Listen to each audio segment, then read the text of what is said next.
In the dark woods of Ashwood, whispers spread of a witch with powers beyond comprehension. Amelia, once a healer, had delved too deep into the shadows. Villagers claimed she conjured storms and cursed crops.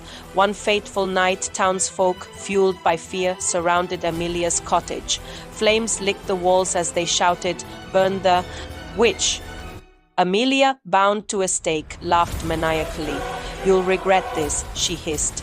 As fire consumed her, her eyes glowed ember red. The villagers fled, but whispers remained. Years later, crops withered, children vanished, and storms raged. Ashwood's people realized too late. They'd burned a witch scorned in darkness, Amelia's vengeful. Spirits stirred, the woods whispered, "She'll return." Years turned 2 decades, and Ashwood's people tried to rebuild. They whispered of Amelia's curse in hushed tones, warning children to behave lest the witch return. But as time faded, some doubted she'd ever come back. One stormy night, a young girl named Lena ventured into the woods, searching for a lost goat. Amidst howling wind, she stumbled upon Amelia's skeletal remains, still bound to the charred stake. As Lena turned to flee, a whisper cut through the gloom. "I've waited." Amelia's spirit coalesced, dark and swirling. "You freed me," she growled, towering over Lena. "Now you'll help me show Ashwood." Pain, Lena screamed. The woods echoed with Amelia's laughter. Lena, paralyzed with fear, watched as Amelia's spirit began to twist the trees, wrapping them in thorns. The air thickened with malevolence. "You will be my instrument," Amelia hissed, her voice a cold breeze. "Together we'll make Ashwood remember." That night, Ashwood's villagers awoke to find their doors marked with black symbols, the wood groaning like living things. Panic set in. The elderly sage, Elara, recognized the ancient marks of binding. Amelia's vengeance had begun. Elara rallied the bravest villagers, leading them to the woods with talismans and prayers. "We must stop her before it's too late," she warned. But in the heart of the woods, Amelia waited. Her eyes blazed as she raised Lena's trembling hand. "This one will be my voice," she declared, "and Ashwood will burn again." The villagers charged, but Amelia's darkness proved relentless. Shadows swallowed them whole. Elara alone escaped, fleeing to a hidden cave deep in the woods. There, an ancient tome bound in black leather lay open, the Book of Dark Rebirth. Elara realized Amelia hadn't just sought revenge, she aimed to return to flesh. Elara's eyes shot wide open as she frantically flipped through the fragile, yellowed pages of a book. Not just any book, but the Book of Dark Rebirth. Suddenly, a passage started to glow with a chilling, eerie light. The ancient text read, "For a soul to reclaim flesh, a life equal in worth must be surrendered." Elara's heart sank. She knew exactly who this was about: Amelia. Amelia needed a vessel to return. The book's dark magic pointed to one person. Lena, bound by Amelia's malevolent will, was becoming the key to this horrifying ritual. As Amelia's whispers seeped into her mind, Lena began to transform. It started subtly, but soon her eyes darkened into pools of shadow. Her once warm voice grew unnervingly cold, and even her touch held a chilling power, causing flowers to wither and die at her fingertips. A creeping dread filled Elara. She knew time was running out. Slamming the tome shut, she locked it away, making a silent vow. To herself, she had to undo this horror, no matter the cost. Under the cloak of a moonless night, Elara crept through the woods toward the ritual clearing. The air was thick with tension.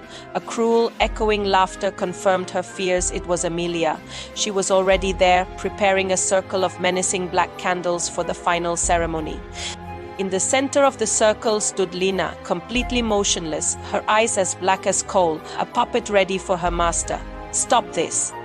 Elara's voice cut through the silence as she burst into the clearing, brandishing a silver protective amulet that pulsed with a faint light. Amelia spun around, her face contorting into a mask of pure fury. "You can't halt what's meant to be," she snarled, her voice a venomous hiss that seemed to poison the very air. As she spoke, the candle flames erupted, soaring high into the night. Shadows danced and writhed, closing in around them like a cage. Thinking fast, Elara hurled a vial of sacred water directly at the circle. It shattered on impact, the holy liquid sizzling as it broke the ritual's boundary. With a final agonized shriek, Amelia's spirit was ripped from its near victory, wafting away like smoke and dissipating back into the void. Lena crumpled to the ground, gasping for air as if waking from a long nightmare. What happened? She whispered, her voice trembling and weak.